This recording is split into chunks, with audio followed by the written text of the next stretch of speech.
యుగం వైపు తీసుకుపోతానని మీ అందరికీ హామీ ఇస్తున్నా. ఇంకో పక్క ఇప్పుడే చూపించారు మా తమ్ముళ్ళు గంజాయి. నేను చెప్పా గంజాయి విపరీతంగా పెరిగిపోయింది. ఇంకో పక్క ఇప్పుడే తమ్ముళ్ళు ఇది అన్నిటికంటే ముఖ్యమైన విషయం. ఎమ్మెల్యే వేరేగా వద్దాం. జగన్ ఎంత పచ్చి మోసగాడంటే నమ్మించి ఎట్లా గొంతు కోస్తాడంటే దానికి సమాధానం ఒకటి అడుగుతున్నా. Who killed Babai? Who killed Babai? Who killed Babai? పులివెందలకు కేకేస్తే నిలబడి వినపడి ప్రొద్దుటూరు నుంచి ఛాలెంజ్ చేస్తున్నా. ఈ గడ్డ మీద నుంచి ఛాలెంజ్ చేస్తున్నా. ఎవరైతే నిందితుడున్నాడో ఆ నిందితుడిని నువ్వు ఎంపీగా పెట్టావా లేదా? అవునా కాదా? అంటే నీ చిన్నాన్న చంపిన వాడికి ఓటేమి నడడానికి సిగ్గు లేదు? సిగ్గుందా లేదా ఈ ముఖ్యమంత్రికి? సిగ్గుంటే అడగతాడా ఈ ముఖ్యమంత్రి?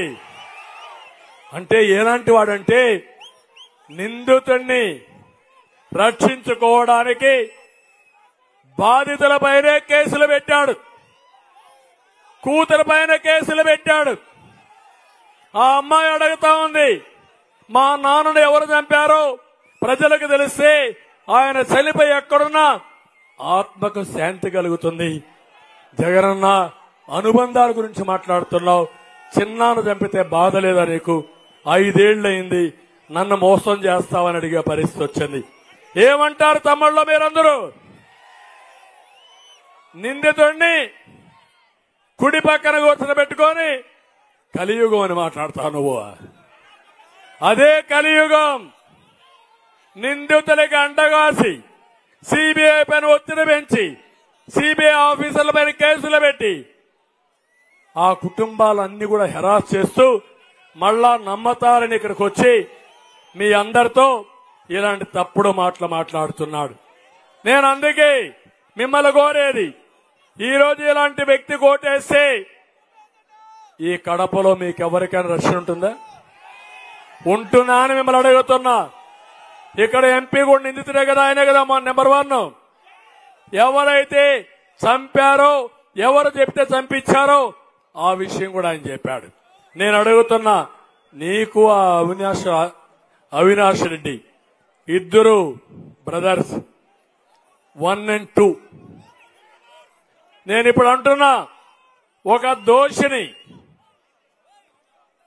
సుప్రీం సిబిఐ క్లియర్ గా చెప్పి కోర్టుకు పోయి వస్తూ అరెస్ట్ తప్పించుకొని తిరిగే వ్యక్తిని నువ్వు ఒక ఎంపీగా పెట్టావంటే నువ్వు సమాధానం చెప్పాలనా లేదా అని మిమ్మల్ని అడుగుతున్నా.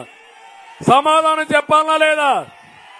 మళ్ళీ ఇంకొకసారి ఇక్కడికి వస్తే నేను అడిగిన క్వశ్చన్కి, నీ చెల్లి అడిగిన క్వశ్చన్కి సమాధానం చెప్పిన తర్వాతనే ఈ ప్రజలను ఓటు అడుగు. లేకపోతే మీరు కూడా నిందితుడికి ఓటేస్తే మంచి వ్యక్తి వివేకానంద రెడ్డి వాడిని చెప్పేసి రేపు ఎవరికీ రక్షణ ఉండదని చెప్పి కూడా నేను మీకు తెలియజేస్తున్నా. ఏంటి మీ ఇద్దరి మధ్య సంబంధాలు?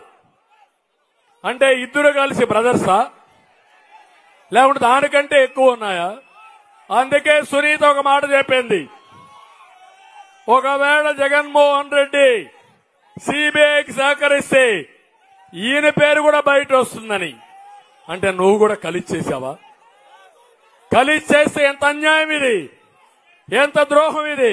ఏం తమ్ముళ్ళు మీరు చెప్పండి. ఎండలో ఉన్నాం, నాకు కూడా ఎండ ఉంది, కానీ బాధ ఉంది, ఆవేదన ఉంది. ఎక్కడికి పోతుంది రాష్ట్రం అని తప్పులు చేసి మనుషులు చంపేసి వేరే వాళ్ళ పైన పెట్టి ఊరూరు తిరుగుతూ దొంగే దొంగ అని అరిస్తే ఎట్లుంటుంది తమ్ముళ్ళు? ఇప్పుడు అంటున్నాడు నాకెవరు లేరు, అందరూ ఓటైపోయారు, అందరిని నేను మేనేజ్ చేశాను. నేను అడుగుతున్నా, మీ ప్రొద్దుటూరులో ఒక దొంగ వస్తే మీనమేషాలు లెక్కేస్తారా? మీరు లేస్తారా అని అడుగుతున్నా. మీ కాలనీలో వస్తే ఏం చేస్తారు? మనిషికి ఒక కర్ర ఎత్తుకొని పరిగెత్తాలి లేదా రోడ్డు మీదకి? పరిగెత్తి సంఘీభావంతో పోరాడతారు లేదా?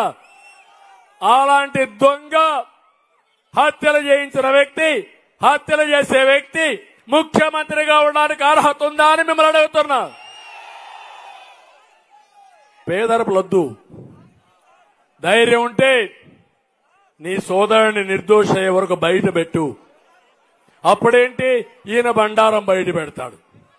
అది 1 and 2 ఆల్ ఆపరేషన్స్, మొత్తం లావాదేవీలు, 2 ఆపరేషన్లు. జగన్మోహన్ రెడ్డి గుట్టు అవినాష్ రెడ్డి చేతుల్లో ఉంది.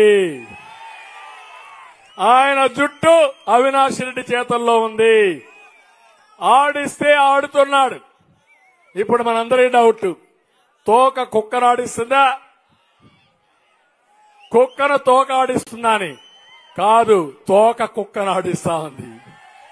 అదే జగన్మోహన్ రెడ్డి పరిస్థితి. ఈరోజు ఇలాంటి వాడు మీకు న్యాయం చేస్తాడా అని కడప గడ్డ నుంచి అడుగుతున్నా. ఇప్పుడు అడుగుతున్నా, ఊకెళ్ళి బాబాయ్, మీరు చెప్పండి, ఊకెళ్ళి బాబాయ్, ఊకెళ్ళి బాబాయ్ వస్తే చెప్పండి. నిందుడికి ఓటేయమని చెప్పండి. నిందితుడుండే పార్టీకి ఓటేయమని చెప్పవలసిందిగా మరొకసారి కడపలో మిమ్మల్ని అందరినీ కోరుతున్నా. నేను ఒకటి చెప్తున్నా, నేను వస్తే ఏం చేస్తారా అని అడిగారు.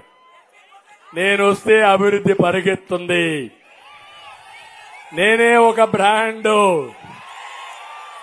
ఏం తమ్ముళ్ళు, జాబు రావాలంటే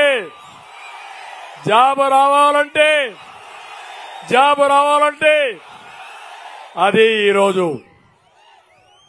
మీ ఉద్యోగాలు రావాలంటే రావాలి.